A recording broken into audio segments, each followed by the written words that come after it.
কেউ কয় দ্বীপ জেলা, কেউ কয় আবার ইলিশের সাম্রাজ্য। বাংলাদেশের অর্থনীতিতে মগো ভোলা জেলার গুরুত্ব অপরিসীম।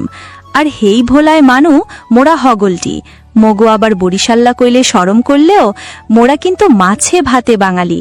আর হেইগুলায় মোরা মগো চাহিদার চেয়ে দ্বিগুণ উৎপাদন করিয়ে থাই।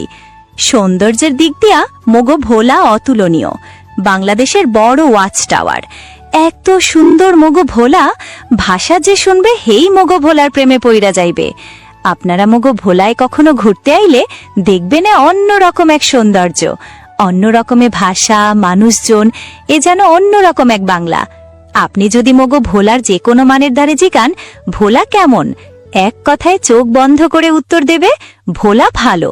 শান্তিপ্রিয় তার জন্য বেস্ট। এরম জায়গা দুর্নীতি এখন আর দ্বিতীয়টা পয়দায় হয় নাই।